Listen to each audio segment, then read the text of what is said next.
Look at these 8 attacks you can do when they have your back.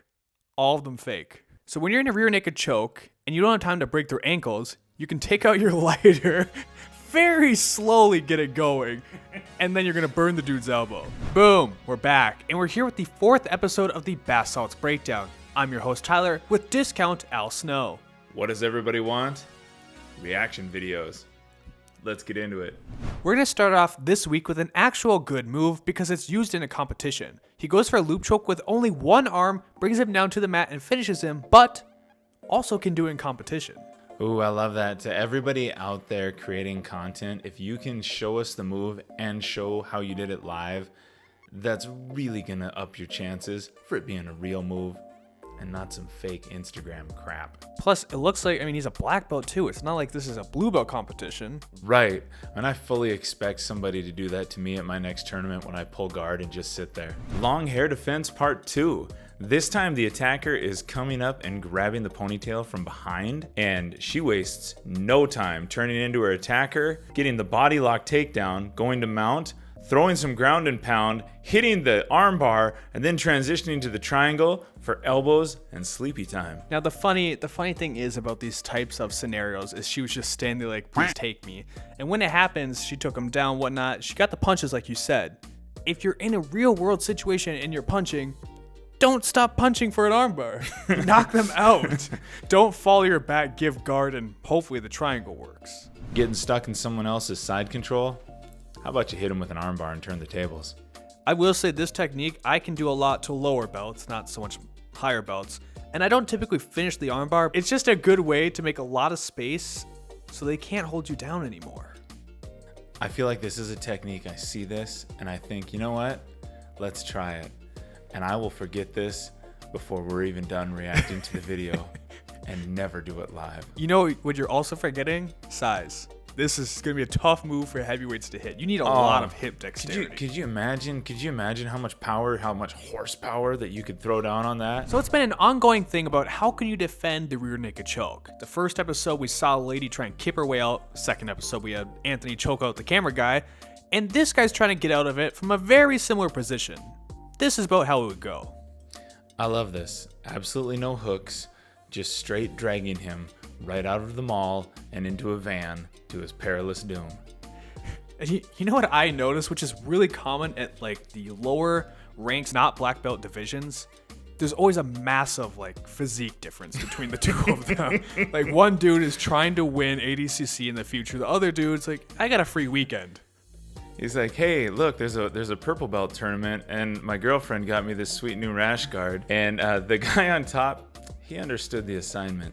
Self armbar MMA series 54. He's trying to go for a reverse buggy choke, but it actually ends up that he broke his own arm. Oh no, I didn't see it. I was too. Oh, all right. No, I'm gonna be honest with you. Even with seeing this is hard to understand how he broke his own arm. So it breaks like right below the glove. Right? That's where it breaks. Yeah, because you see that little dangle. It's huge. It's very fat instantly. One of the things that you think is that the human body can just take continued pressure. And I'm going to tell you that unless you're a heavyweight, sometimes more horsepower isn't the answer. All right, let's get into more B-Team Jiu-Jitsu. I'm a huge Craig Jones fan, and this is an awesome sweep. He kicks him up with just a little butterfly, stuffs the head and arm, easily sweeps him over. You know, this is the type of thing that you show people and they're like, yeah, bro, jiu-jitsu's easy. That move drips. And it drips. That move drips. Yeah. Everything Craig Jones, I love. The only thing, like I've always said, I would add to it, more horsepower. I feel like Craig could be way more aggressive with this because he's just so in control of himself and smooth with the motion. I'm not sure that the other guy really feels his dominance. Honestly, it's just a great sweep. There's not much to say about it. It's great. He does a great job stuffing the arm so he has to post. So when you're in a rear naked choke and you don't have time to break their ankles, you can take out your lighter, very slowly get it going, and then you're going to burn the dude's elbow. I love this one because I've seen the video that's of this similar style where it's a self-defense one and they set it up way slicker. And the guy's putting it on and he doesn't realize it's all set to go. So as soon as he locks it in. But I mean, hey, if you Smoke him if you got him, Tyler. Yeah, smoke him if you got him. The funny thing is, obviously, the dude's not putting on pressure. It's a video. You're going to go out in 2 seconds if it's a good choke. Look at that tattoo. Well, it probably took some time. I thought that was a rash guard. Did you really? I was like, wow, that's a sweet rash guard. I bet they have ones like that at X Marshall. Now, this is Keenan Cornelius, and I think he's an awesome person to follow and watch. Very slick move he does, but this is mostly an Instagram move, even if you're as good as Keenan. I love how he looks at the camera. Oh, he knows he has swag points Yeah. after doing that. He's like, you see that? I just went up a whole level on style. I've watched a lot of Keenan, and when I started my career, I saw a lot of his stuff. So a big resource to the community. If I hit this Keenan, I will record it and I will send it to you. He's probably going to be like, holy cow, is that discount El Snow? That's right. Now, if you're looking to ankle lock somebody while standing, this is an easy way to do it. You can kick down the leg, then apply a lot of pressure. But I think there's a better way to finish this. Move that right leg over slightly towards the center, then kick twice. You'll definitely get him to tap. I remember I didn't know that you could step on somebody like this, and someone did it to me at full speed, and that was an eye-opener. And so then I did the noble thing, which was hit the most unsuspecting person I rolled with next with that exact same stomp. Now, back attacks are obviously a very good thing to go for in jiu-jitsu. It's a dominant position, but what about when they control your back? Look at these 8 attacks you can do when they have your back. All of them fake. I think I actually tried all 8 of those when Ben had my back. Oh, what? Well, I don't even know what happened there. Oh no, it's a wrist lock. Oh, I've never okay. understood those wrist locks, but I haven't experienced it much.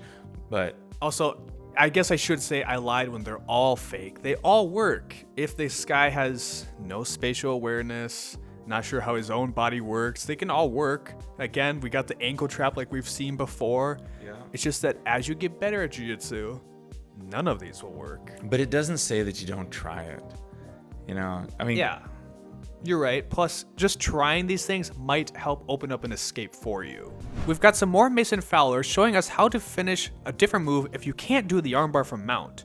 He's going to the leg, he goes over towards spiderweb and does a quick compression lock. I actually finish this more probably than I do armbars. you know, what does everybody learn to defend right away? The armbar. You start transitioning away from it, you're gonna start getting more submissions. Plus, everybody defends it the same way too. They always go towards that rear naked choke defense, so it's easy to hit the spiderweb. Well, yeah. Of course, I'm gonna grab as hard as I can and use all of my strength. Strength overcomes technique, Tyler. I'm sorry, Anthony. I'm sorry I doubted your blue belt ways. That's the end of the 4th episode of the Bath Salts Breakdown. I'm your host, Tyler, with guest star Prison Perry. But don't forget, if you want to get great gear from xmartial.com, check out my link in the description below. They even have t-shirts that they're just starting to make.